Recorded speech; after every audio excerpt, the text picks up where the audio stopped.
ini adalah tampilan dari CorelDRAW. Nah, di sini saya akan membahas tentang CorelDRAW dengan versi X, dari X sekian, dari X3 sampai ke sini. Tampilannya pada dasarnya sama aja. Yang pertama ada yang namanya title bar ini. Nah, title bar ini fungsinya dia merupakan area yang menampilkan judul atau nama file. Nah, yang kedua yaitu menu bar seperti ini, file, edit, view.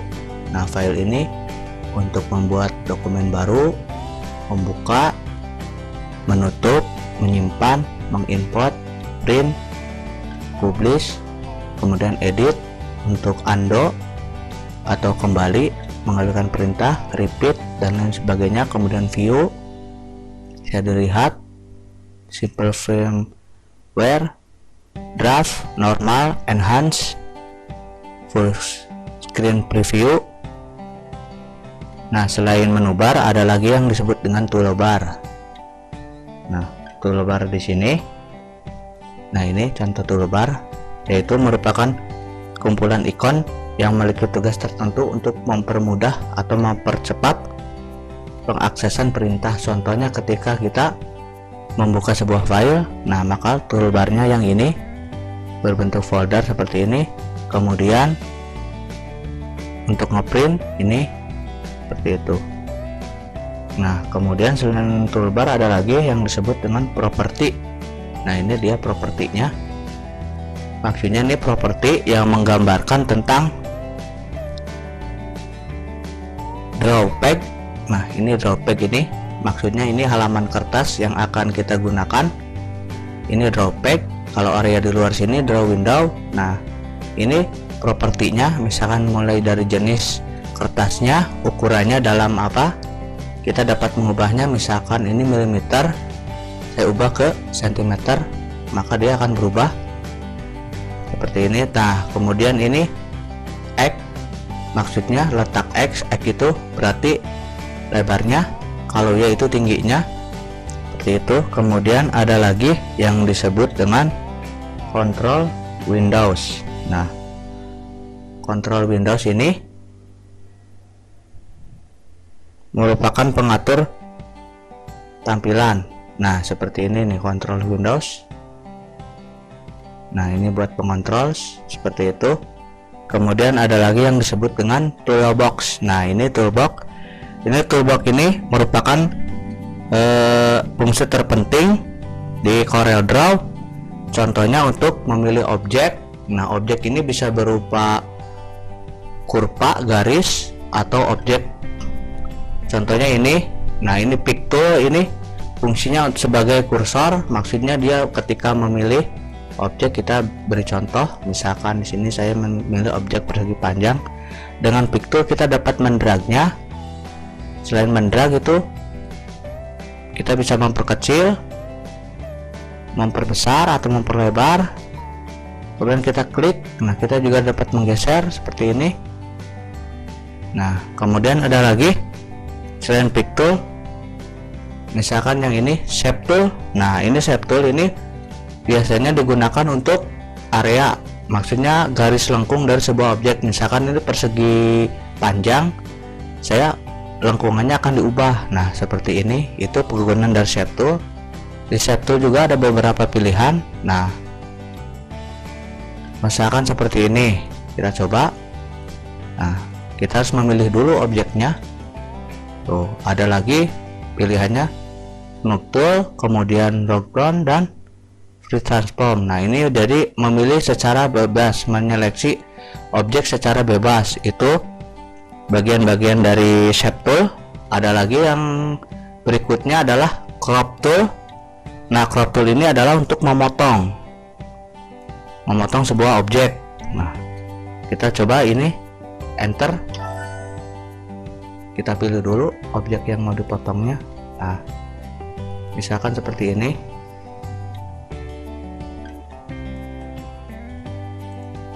Nah, seperti itu. Kita back. Nah, selain crop tool di sini ada banyak. Ada misalkan knife, jadi memotongnya seperti pisau seperti ini. Nah, Kemudian di toolbox lagi ada yang namanya zoom tool. Zoom tool itu untuk memperbesar objek. Jadi ketika kita mengedit sebuah objek di CorelDRAW dapat diperbesar maupun diperkecil. Nah, ini skala dari drawpad nya atau lembar kerjanya. Nah, kemudian ada lagi yang disebut dengan freehand tool. Nah, ini dia sama seperti ini shape tool, cuman freehand ini dia memilih objek secara bebas. Kita coba. Nah, membuat garis, kurva objeknya itu secara bebas. Ada beberapa pilihan lagi. Nah, seperti ini. Nah, freehand tool ada breezer. Nah, ini digunakan tool ini untuk membuat garis lengkung banyak. Contohnya breezer. Kemudian nah, ini artistic sekaligus membeli warna, biasanya untuk menggambar atau melukis. Nah, ada lagi kemudian yang berikutnya adalah smart fill tool. Nah, ini dia memberi warna pada objek.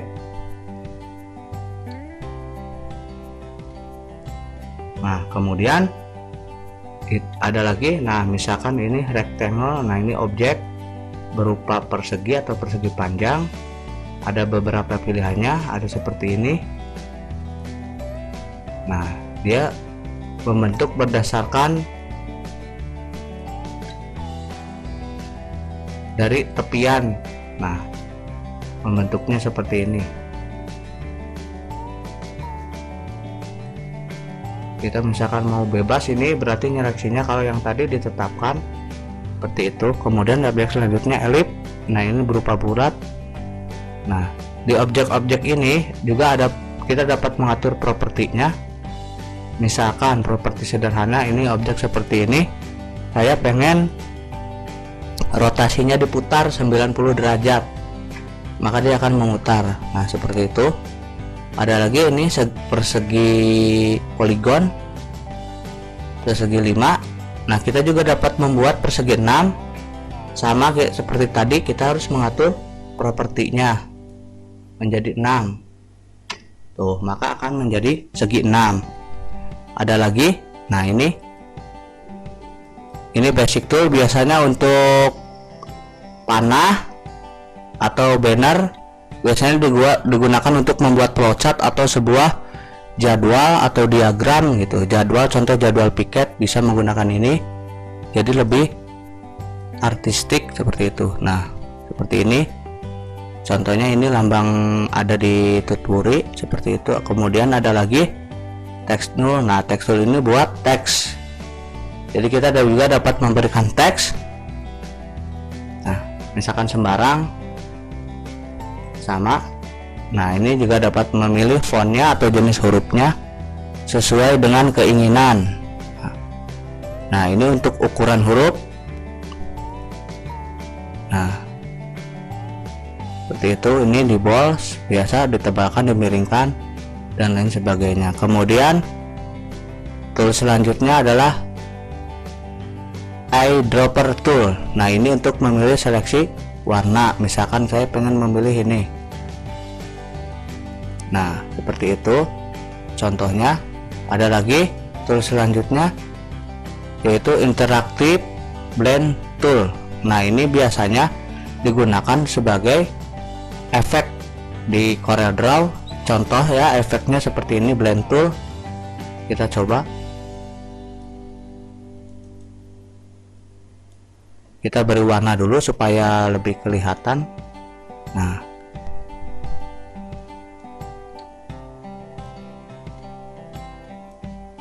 seperti itu. Nah, jadi dia tuh menggandakan kalau blend tool. Contoh kalau yang lain kita coba kontur. Nah,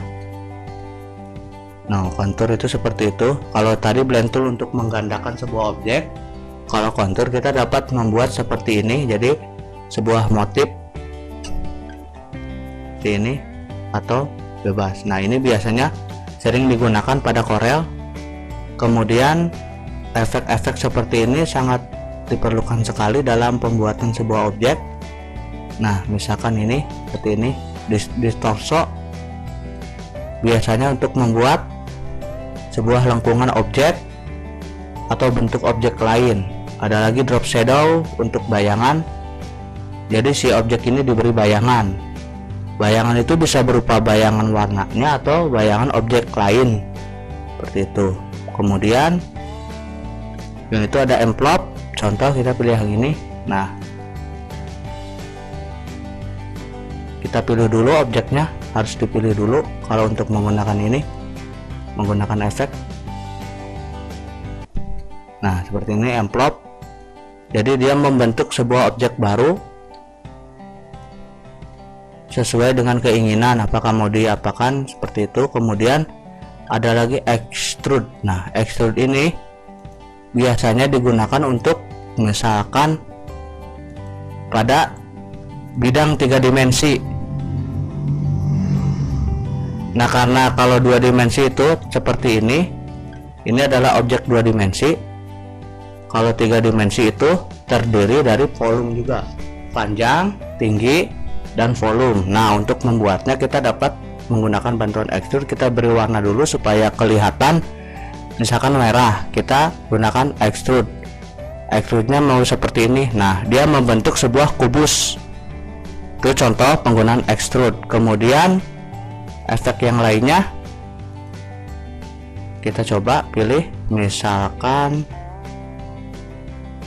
tentu harus menggunakan objek lain, misalkan. Nah, kemudian ada lagi transparent tool. Nah, ini biasanya digunakan untuk sebagai tampilan glossy dari sebuah 3 dimensi. Kita dapat membuat warna gradien di sini. Nah, kita dapat memilihnya, misalkan mau linear itu berarti cuma satu warna, atau radial itu berarti. Nah, biasanya dipadukan dengan warna lain, misalkan kita beri warna dulu supaya lebih kelihatan. Nah, contoh seperti ini.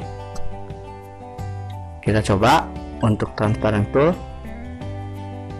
Nah, maka si objek ini dia akan membentuk sebuah gradien atau biasanya glossy seperti itu.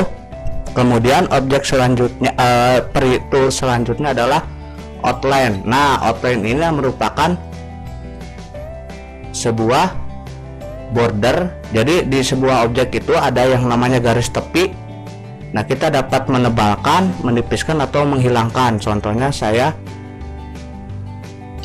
menambah, misalkan ditebalkan, sisi tepi dari lingkaran ini ditebalkan, maka dia akan tebal. Atau dihilangkan, misalkan pilih.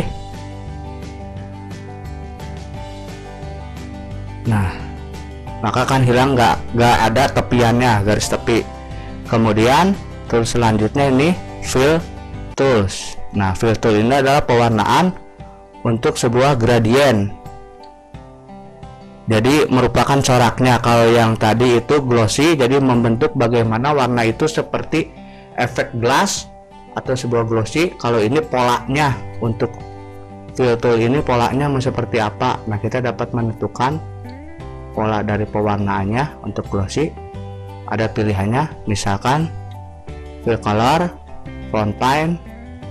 Nah, ada tipe-tipenya, mau satu warna, 2 warna, misalkan. Nah, ini 2 warna dari merah sama putih. Kita dapat menggantinya, misalkan menjadi biru, itu bisa saja. Nah, ini kalau ini secara otomatis. Kalau yang tadi kita harus mendragnya. Jadi kalau yang tadi satu warna, kalau ini bisa berbagai pilihan warna. Nah, seperti ini. Kemudian terus selanjutnya interaktif tools. Nah, ini untuk ketajaman dari sebuah